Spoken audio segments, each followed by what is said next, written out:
G'day cocktail lovers and welcome to the Cocktail Dough, where we bring you a blow-by-blow call of the only sport that matters, making cocktails. Well, I'm Chuck Carrots and here is my co-host Archbishop. Thanks, Chuck, and today Mr. Angry's going to bring us an interesting take on an old-fashioned. Well, I love an old-fashioned, so I'm keen to see what he brings us today.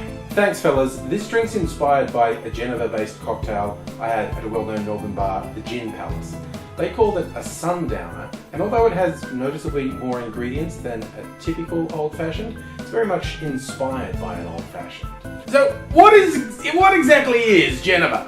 Genever is essentially a precursor to gin. It was being distilled by the Dutch about 500 years ago from malt wine. Eventually, the idea of it was imported into England, where they dropped the malt and focused on the juniper, and there we have gin.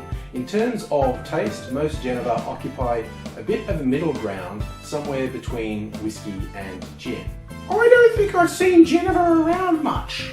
It can be very hard to get outside of Europe. Genever is a protected name under EU laws, so it can only be produced in certain areas. What I'm actually using is an Australian spirit done in the style of Genever, and they've gone with the cheeky name Jennifer. Oh, as in the girl's name. Oh, you gotta love an alcohol-based palm. Indeed. This is from the Never Never Distillery.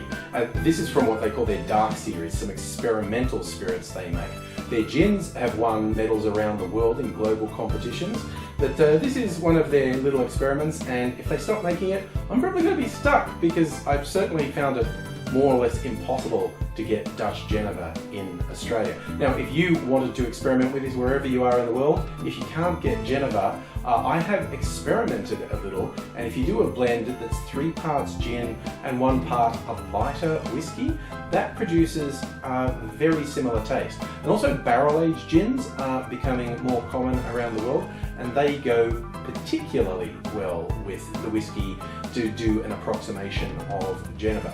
But anyway, to the recipe. This is a stirred cocktail. We're starting with the Genever, or in my case, Jennifer. That's how you say her name. I knew I was going to stumble over that, but we'll soldier on. Genever or Jennifer, and we go with 2 ounces or 60 mils in our mixing glass. Next is Amaro Montenegro, and we're going to add around 1/3 of an ounce or 10 mils to our mixing glass. Next is Mandarin, and I'm going to use this Mandarin liqueur from the Applewood Distillery in South Australia. Look, you could easily just use an orange liqueur in here, a triple sec, curacao, even Grand Marnier if that takes your fancy. Whatever you go with, we're putting in 1/3 of an ounce or 10 mils in our mixing glass. I'm also going to add a little sugar to the drink. We're going to do just a bar spoon or around 5 mils of sugar syrup. As a final touch, we add 2 dashes of orange bitters, and then I go with my favourite old-fashioned garnish of a peel of orange and a maraschino cherry. And here we have our Genever old-fashioned. Let's call it Jennifer is an old-fashioned girl.